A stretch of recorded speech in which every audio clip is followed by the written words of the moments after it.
नमस्कार, जय श्री गौरी शंकर। मु ज्योतिर्विद सुश्री पंडित विश्वरूपा आपको आज अध्याय को स्वागत जनाऊँ। आज मुख्य विषय होची मेष लग्न रविंकर प्रत्येक गृह फल केमिति रहिबो। देखंतु हमर सर्वमोट 12टी राशि अछि। 12टी राशि कोन ना मेष, वृष, मिथुन, कर्क, सिंह, कन्या, तुला, वृश्चिक, धनु, मकर, कुंभ एवं मीन। तो हमर 12टी राशि जेमिति अछि, हमर 12टी लग्न मध्ये अछि। समस्त मनरे प्रश्न होतबो हां 12टी राशि त हम जानिछु, किंतु 12टी लग्न कोन? जेमिति हमर कहली 12टी राशि मेषरु मीन जाय, सेमिति 12टी लग्न अछि मेषरु मीन जाय। लग्न होछि आपण निजे देखंतु एठारे हम एछि कोन 1/1 आपण अश्विनी नक्षत्र मेष राशि को उदाहरण कुंडली जे होइछि। लग्न मध्ये मेष लग्न, लग्न रवि अछंती, लग्नाधिपति जे मंगलवार से होछि मंगल, राशि होछि आपण मेष एवं देखो रवि आपण पंचम गृह अधिपति। पंचम अधिपति आपण जेकी लग्न रे बसचंती से आपको केमिति फल प्रदान करिवे। मेष आपण मेष राशि जोडकी आपण अग्नि तत्व राशि फायर एलिमेंट। तो आपण रवि जो ग्रह रहिए सूर्य से होछ आपण जातक रे राजा, पितृकारक ग्रह, आत्मविश्वास सेल्फ कॉन्फिडेंस कारक होछती रहे। एवं एही जातक रे बा एही लग्न रे रवि होछती 5th हाउस रो मालिक, जोटा कि शिक्षा, संतान, प्रेम, धन मालिक होछती रहे। पंचम घर मध्ये धनर विचार करा जाय। तो पंचम अधिपति आपण डायरेक्ट जे लग्न रे बसे से केमती फल देबे। लग्न मतलब प्रथम घर फर्स्ट हाउस। रवि लग्न रे उच्च होछती, रवि को उच्च राशि होछि मेष, नीच राशि होछि आपण तुला।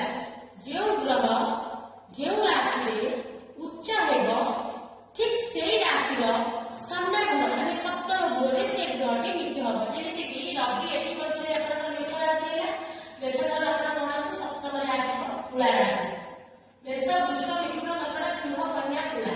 तो तुला राशि रे रवि नीच होई। लग्नस्थ आपण रवि रहिले उच्चस्थ रहिले जदि रवि 10 डिग्री भितरे रहउचंती ताले बड़बाण बहुत शुभ फल देवे। पंचमाधिपति आपण लग्न रे बसिले आपण शिक्षा को स्ट्रांग करिवे एवं शासन प्रशासन क्षेत्र रे आपण सब बेले उच्च स्तर को लेबे।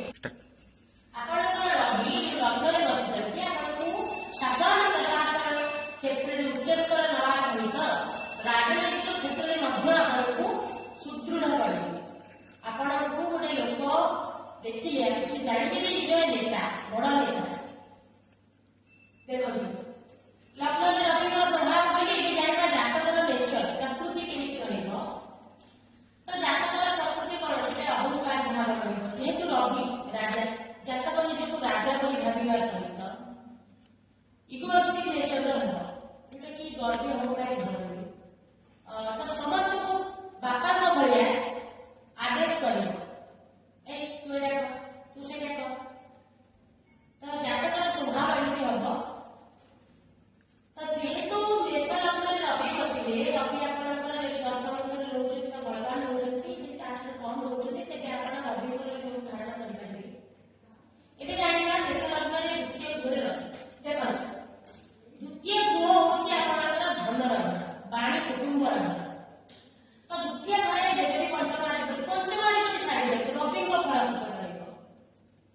रवि जेबे भी द्वितीय घरे रहंती वाणी को आपनकर कोन पानी के तीक्ष्णता प्रकाश माने प्रभाव पकई देती। आपण जहाँ भी कथा कथि कहबे ना से भाबिबे लोकने बहुत रागे भारी टाइम पर कथाबार्ता करूची।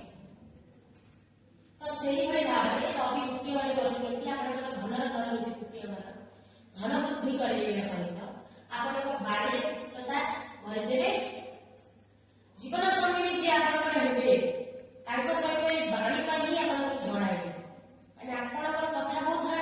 आपण रविकर सप्तम दृष्टि जोटे जोटे कि अष्टम घर पड़ुछि, अष्टम घर आपण लाइफ पार्टनर बाड़ी घर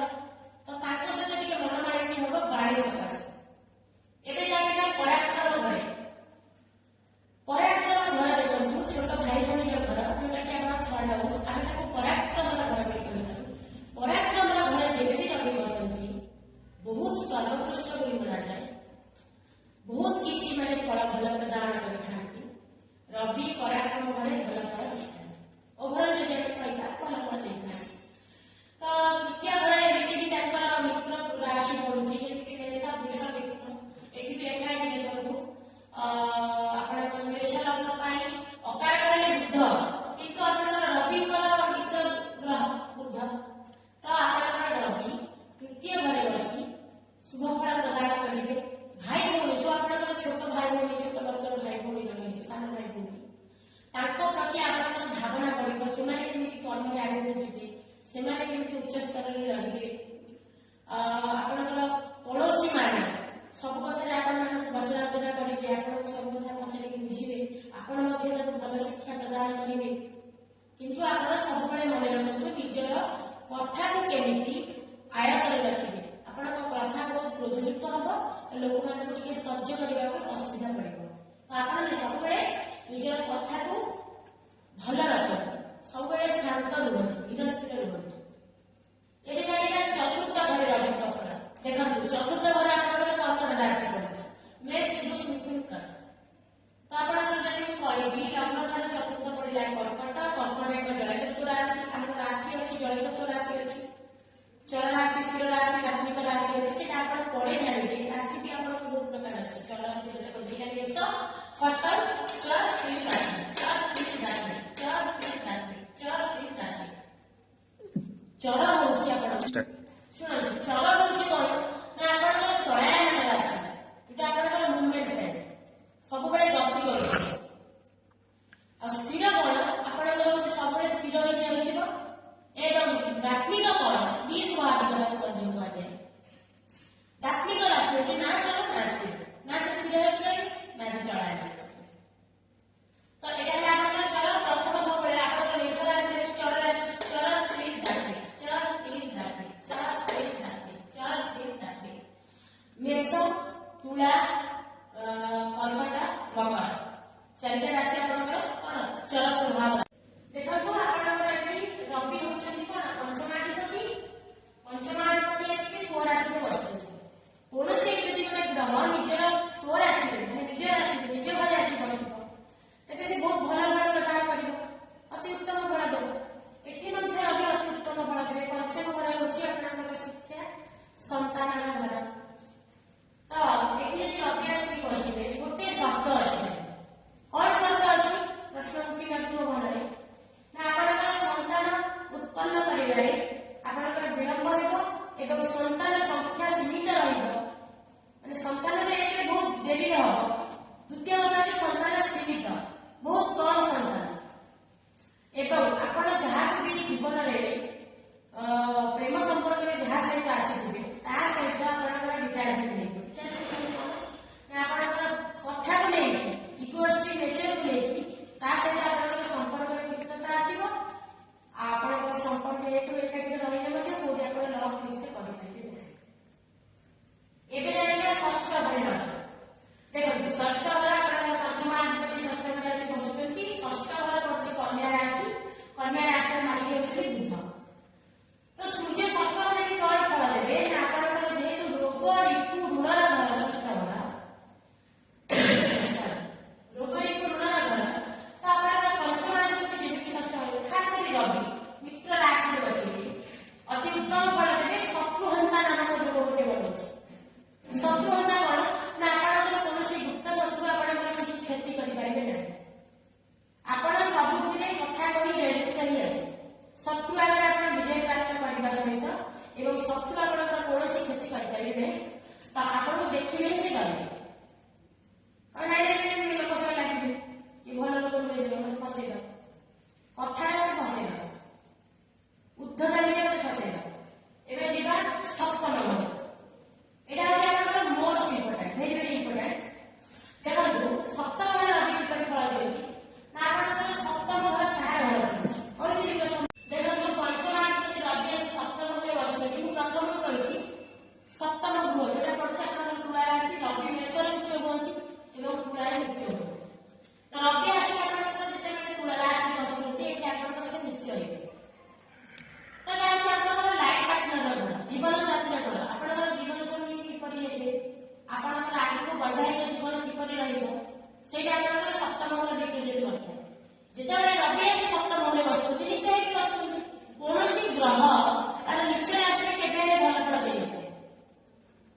କଣ ନା ଯିଏ ଆପଣ ଲାଇଫ ପାର୍ଟନର ହବ ସେ ବହୁତ ଉଗ୍ର ସ୍ୱଭାବର ହେଇଥିବ। କଥା ପାଇଁ ଆପଣ ଦି ଜଣ ଝଗଡ଼ା ଲାଗିକି ଅଲଗା ହେଇଯିବେ। ପ୍ରତି କଥାରେ ଆପଣଙ୍କର ଝଗଡ଼ା ହବ। ଆଉ କଥା କଥାରେ ଇଗୋଷ୍ଟିକ୍ ନେଚର ଆପଣଙ୍କର, ତାଙ୍କର ମଧ୍ୟ ଇଗୋଷ୍ଟିକ୍ ନେଚର, ଦୁଇ ଜଣଙ୍କର ପଡ଼ିବନି, ଆପଣଙ୍କର କଣ ସେପାରେସନ ହେଇଯିବ। ବିବାହ ମଧ୍ୟ ବହୁତ ବିଳମ୍ବରେ କରେ। ଏବେ ଜାଣିବା ରବିଙ୍କର ଅଷ୍ଟମ ଘରେ ଫଳ। ଦେଖନ୍ତୁ ପଞ୍ଚମ ଅଧିପତି ଅଷ୍ଟମ ଘରେ ବସିଲେ ଅଷ୍ଟମ ଘରେ ଆପଣଙ୍କର ବିଚାର ଆସିବ, ଯୋଉଟା ଯଦି ଶୁଣା ପଡ଼ିଲେ ଆପଣ ବିଚାର କରିବେ। ଅଷ୍ଟମ ଘରେ ଯେବେ ବି ଆପଣଙ୍କର ପଞ୍ଚମାଧିପତି, ସେ ପଞ୍ଚମାଧିପତି ଯିଏ ହେଉଥିଲା କାହିଁକି, ମୁଁ ରବିଙ୍କ କଥା ଏଠି ବର୍ଣ୍ଣନା କରୁଛି। ରବି ବସିଲେ ତ ଆପଣଙ୍କର ସୁଖ ଫଳ ଦେବେ। ଆପଣ ଗୃହ ବିଦ୍ୟା ଅଧିକାରୀ ହେବେ। ଗୃହ ବିଦ୍ୟା କହିଲେ କଣ? ଆପଣଙ୍କର ଜ୍ୟୋତିଷ ଶାସ୍ତ୍ର, ତନ୍ତ୍ର, ଆପଣଙ୍କର ଯେତେ ସବୁ କାର୍ଯ୍ୟ ରହିଲା ଗୃହ କାର୍ଯ୍ୟ, ଯୋଉ ଅକଲ୍ଟ ସାଇନ୍ସ, ଆପଣ ସେଥିରେ ବହୁତ ରୁଚି ପ୍ରକାଶ କରିବେ। ଆଧ୍ୟାତ୍ମିକ କ୍ଷେତ୍ରରେ ମଧ୍ୟ ଯିବେ। କିନ୍ତୁ ଏଠି ଗୋଟେ ସର୍ତ୍ତ ରହୁଛି କଣ ନା ଆପଣଙ୍କର ରବି ଯଦି ପାପକ ଗ୍ରହ ଦୃଷ୍ଟି ହୁଅନ୍ତି। ପାପକ ଗ୍ରହ କହିଲେ କଣ ନା ଆପଣଙ୍କର ରାହୁଙ୍କ ଦୃଷ୍ଟି ପଡ଼ିଯିବ, ସେଠି ଆପଣଙ୍କର କଣ କରିବ ନା ପିତୃଦୋଷ। କେତୁଙ୍କ ଦୃଷ୍ଟି ପଡ଼ିଯିବ, ପିତୃଦୋଷ। ଆପଣଙ୍କର ଯଦି ମଙ୍ଗଳ ସେଠି ବସିଗଲେ ମଙ୍ଗଳ ଦୋଷ ପଡ଼ିଗଲା, ଅଷ୍ଟମସ୍ଥ ମଙ୍ଗଳ। କିନ୍ତୁ ଯେହେତୁ ସେଗୁଡ଼ା ଅଛି ଗୋଟେ ଛାଡ଼ନ୍ତୁ, କିନ୍ତୁ ଆପଣଙ୍କର ଯଦି ପାପ ଗ୍ରହ ରବିଦୃଷ୍ଟ ହେଉଛନ୍ତି ବା ଦୃଷ୍ଟିରେ ଆସୁଛନ୍ତି କି ୟୁକ୍ତ ହେଇକି ବସୁଛନ୍ତି, ୟୁକ୍ତ ମାନେ ଗୋଟେ ଗ୍ରହ ଗୋଟେ ଗ୍ରହ ସହିତ ମିଶିକି ଯୋଡ଼ିକି ସାଙ୍ଗରେ ବସୁଛନ୍ତି, ତେବେ ଆପଣଙ୍କର ଶରୀର ପୀଡ଼ା ଦେବେ। ଏଇଟା ଯେହେତୁ ଆପଣଙ୍କର ଆୟୁର ଘର, ରୋଗର ଘର, ମୃତ୍ୟୁର ଘର ମଧ୍ୟ। ଆପଣଙ୍କର ଆୟୁଷ ଆଗକୁ କେମିତି ରହିବ, ଆପଣ କେତେ ଦିନ ବଞ୍ଚିବେ, ଅଷ୍ଟମ ଘରକୁ ବିଚାର କରି ଜଣାପଡ଼ିଯିବ। ଆପଣ କେତେ ଗୁଡ଼ିକ ତାକୁ ଡିପ୍ ରିସର୍ଚ୍ଚ କରୁଛନ୍ତି, ଗଭୀର ଚିନ୍ତା କରୁଛନ୍ତି, ତାକୁ ଅଷ୍ଟମ ଘର ହିଁ ଜଣେଇଥାଏ। ଆପଣ କେତେ ଆଧ୍ୟାତ୍ମିକ, ସେଟା ଅଷ୍ଟମ ଘର ହିଁ ଜଣେଇଥାଏ। ଅଚାନକ ଧନ ପ୍ରାପ୍ତି ମଧ୍ୟ ଅଷ୍ଟମ ଘର କରାଏ। ଧ୍ୟାନ ଦେଇକି ଶୁଣନ୍ତୁ, ଅଷ୍ଟମ ଘର ବହୁତ ମାନେ ଇମ୍ପୋର୍ଟାଣ୍ଟ ଘର। ତ ଅଷ୍ଟମ ଘର ଯଦି ଆପଣଙ୍କର ରବି ବସୁଛନ୍ତି, ଯଦି ପାପ ଗ୍ରହ ଯୁକ୍ତ ହେଉଛନ୍ତି, ଆୟ ଭାଗି କରିବେ, ଆପଣଙ୍କୁ ସବୁବେଳେ ଚିନ୍ତାରେ ରଖିବେ ଏବଂ ରୋଗ ଦେବେ, ବହୁତ ବଡ଼ ବଡ଼ ଡିଜିଜ୍ ଦେବେ। ଆଉ ମଙ୍ଗଳଙ୍କ ରାଶି ଯେହେତୁ ବ୍ଲଡ ରିଲେଟେଡ୍ ଇସ୍ୟୁ ହେଇପାରେ। ରବି ସେଠି ଯଦି ବସିଛନ୍ତି, ରବି କଣ ହୃଦୟରେ କାରକ, ଆତ୍ମବିଶ୍ୱାସ କାରକ, ଛାତି ସମ୍ବନ୍ଧୀୟ ରୋଗ ହେଇପାରେ, ସେମିତି କିଛି କହିବନି। ତ ଗଲା ଯଦି ଶୁଭ ଗ୍ରହ ଦୃଷ୍ଟି ରହୁଛନ୍ତି, ଆପଣ ଦେଖିଥିବେ ବଡ଼ ବଡ଼ ମନୋବିଜ୍ଞାନୀ, ଆପଣଙ୍କର ସାଇକାଟ୍ରିଷ୍ଟ, ମନୋବିଜ୍ଞାନୀ କଣ ପାଇଁ ହୁଅନ୍ତି ନା ଆପଣଙ୍କର ଏଇ ଅଷ୍ଟମ ଘରେ ଯଦି କିଛି ଗ୍ରହ ଶୁଭ ଯୋଗରେ ବସନ୍ତି, କିଛି ମନ ଏଇଟା କାଟିଦେବେ। ଦେଖନ୍ତୁ ପଞ୍ଚମାଧିପତି ରବି ଅଷ୍ଟମ ଘରେ ବସୁଛନ୍ତି। ଅଷ୍ଟମ ଘର ହେଉଛି ଆପଣଙ୍କର ଗୃହ ବିଦ୍ୟାର ଘର, ତ ଆପଣଙ୍କର ଆୟୁର ଘର, ଶ୍ୱଶୁର ଘର ମଧ୍ୟ ମାନେ ଅଷ୍ଟମ ଘର ରିପ୍ରେଜେଣ୍ଟ କରିଥାଏ। ଅଚାନକ ଧନ ପ୍ରାପ୍ତିର ଘର ମଧ୍ୟ ଅଷ୍ଟମ ଘର। ତ ରବି ଯଦି ଆସି ଅଷ୍ଟମ ଘରେ ବସୁଛନ୍ତି ତାହେଲେ ଶୁଭ ଫଳ ଦେବେ। କିନ୍ତୁ ଯଦି ଆପଣଙ୍କର ରବି ପାପ ଗ୍ରହ ଦୃଷ୍ଟି ହଉଛି, ପାପ ଗ୍ରହ କହିଲେ କଣ ନା ଆପଣ ରାହୁ ଦୃଷ୍ଟିରେ ଆସୁଛନ୍ତି କି କୌଣସି ପାପ ଗ୍ରହ ଦୃଷ୍ଟିରେ ଆସୁଛନ୍ତି, ତେବେ ଆପଣଙ୍କର ଖରାପ ଫଳ ଦେବାକୁ ବାଧ୍ୟ ହେବେ। ଆପଣଙ୍କ ଶରୀର ସବୁବେଳେ ଅସୁସ୍ଥ ରହିବ ଏବଂ ଆୟୁରେ ଆପଣଙ୍କର ଆୟୁ ହାନି କରିବେ। ତ ଭଲ କେମିତି ଫଳ ଦେବେ? ଯଦି ରବି ସେଠି ଆପଣଙ୍କର ଶୁଭ ଫଳ ଦୃଷ୍ଟିରେ ଆସୁଛନ୍ତି, ତେବେ ଆପଣଙ୍କର ଭଲ ଫଳ ମିଳିବ ଏବଂ ଆପଣ ମନୋବିଜ୍ଞାନୀ ହୋଇପାରନ୍ତି କିମ୍ବା ଆଧ୍ୟାତ୍ମିକତା କ୍ଷେତ୍ରରେ ଯାଇପାରନ୍ତି କିମ୍ବା ଆପଣଙ୍କର ଜ୍ୟୋତିଷ ଶାସ୍ତ୍ର, ତନ୍ତ୍ର ଜ୍ଞାନ ଏସବୁ ଆପଣ ଅଧ୍ୟୟନ କରିବା ପାଇଁ ପସନ୍ଦ କରିବେ। ଯଦି ଆପଣଙ୍କର ରବି ସେଠି ବସୁଛନ୍ତି, ଅଚାନକ ଭଲ ଲାଭ ମଧ୍ୟ କରେ। ଏବେ ଜାଣିବା ଆପଣଙ୍କର ନବମ ଘରେ ରବି। ଦେଖନ୍ତୁ ନବମ ଘର ହେଉଛି ମୋଷ୍ଟ ଇମ୍ପୋର୍ଟାଣ୍ଟ ଘର। ଆପଣଙ୍କର କୁଣ୍ଡଳୀରେ ଜାତକରେ ଆପଣଙ୍କର ନବମ ଘର ସବୁଠାରୁ ଅତି ଉତ୍ତମ ରହିବ। ତ ଆପଣଙ୍କର କାଳଚକ୍ରର କୁଣ୍ଡଳୀ ଅନୁସାରେ ଆପଣଙ୍କର ନବମ ଘରର ରାଶି ପଡୁଛି କଣ ନା ଧନୁ ରାଶି, ବୃହସ୍ପତି ଗ୍ରହ। ଏଇଟା ଆପଣଙ୍କ କହିଲା କିଛି ଆପଣଙ୍କ କହିଲା ଧନୁ। ତ ଧନୁ ରାଶି ଯେତେବେଳେ ଆସିକି ରବି ବସୁଛନ୍ତି, ତେବେ ଆପଣଙ୍କର ଭାଗ୍ୟ ମାନେ ରବି ରହିଲେ ଆପଣଙ୍କୁ ସବୁବେଳେ ଭାଗ୍ୟରେ ଉନ୍ନତି କରାଇବେ, ଶାସନ ପ୍ରଶାସନରେ ପଦୋନ୍ନତି କରାଇବେ। ପିତାତୁଲ୍ୟ ବ୍ୟକ୍ତି ଯିଏ ଆପଣଙ୍କର ପିତାତୁଲ୍ୟ ପିତା ଲାଗିବେ, ତାଙ୍କଠାରୁ ମଧ୍ୟ ଧନ ଲାଭ କରାଇବେ। ରାଜନୈତିକ କ୍ଷେତ୍ରରେ ଆପଣଙ୍କୁ ଉଚ୍ଚ କୋଟିରେ ପଦୋନ୍ନତି କରାଇବେ ଏବଂ ଆପଣଙ୍କର ଯଦି ଭାଗ୍ୟାଧିପତି ବୃହସ୍ପତିଙ୍କର ଦୃଷ୍ଟି ରବିଙ୍କ ଉପରକୁ ପଡ଼ିଯିବ କିମ୍ବା ବୃହସ୍ପତି ଆସି ଅତିରିକ୍ତ ହୋଇ ବସୁଛନ୍ତି, ତାହେଲେ ଅତ୍ୟନ୍ତ ଉତ୍ତମ, ଅତ୍ୟନ୍ତ ଶ୍ରେଷ୍ଠ କହିବା ପାଇଁ ଆଉ ପଡ଼ିବ, ଅତ୍ୟନ୍ତ ଶ୍ରେଷ୍ଠ। ଏବେ ଜାଣିବା ଦଶମ ଘର। ଦେଖନ୍ତୁ ଦଶମ ଘର ପଡୁଛି ଆପଣଙ୍କର ମକର ରାଶି। ମକର ରାଶିର ଅଧିପତି କି ନା ଶନି। ପ୍ରତ୍ୟେକ ଗ୍ରହଙ୍କର ଦୁଇ ରାଶି ଅଛି, କିନ୍ତୁ ଚନ୍ଦ୍ର ସୂର୍ଯ୍ୟଙ୍କର ଗୋଟେ ରାଶି, କଣ ନା କର୍କଟ ଶୂନ୍ୟ। ତ ମକର ରାଶିରେ ଯଦି ଆସି ରବି ବସୁଛନ୍ତି, ଏଥିରେ ଆପଣଙ୍କର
ଫଳର କେମିତି ରହିବ କଣ ରହିବ ଆସିବ ସବୁ ଲଗ୍ନର ବିଚାର ପରେ ଆପଣଙ୍କର ଅନ୍ୟ ଯୋଗ ବିଷୟରେ ବିଚାର କରିବା। ରହିଲେ ନମସ୍କାର, ଜୟ ଶ୍ରୀ ଗୁରୁଶଙ୍କର ଆପଣମାନଙ୍କୁ ୟୁଟ୍ୟୁବ ଚ୍ୟାନେଲକୁ ସ୍ୱାଗତ।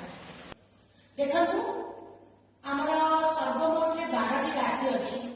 12ଟି ରାଶି କଣ ନା मेष, वृष, मिथुन, कर्क, सिंह, कन्या, तुला, वृश्चिक, धनु, मकर, कुंभ एवं मीन। तो आमर 12टी राशि जेमिति अछि आमर 12टी लग्न मध्ये अछि। समस्त मनरे प्रश्न उठुथिबो हा 12टी राशि तो हम जानिछु किंतु 12टी लग्न कोन जेमिति आमर कहली 12टी राशि मेषरु मीन जाय सेमिति 12टी लग्न अछि मेषरु मीन जाय।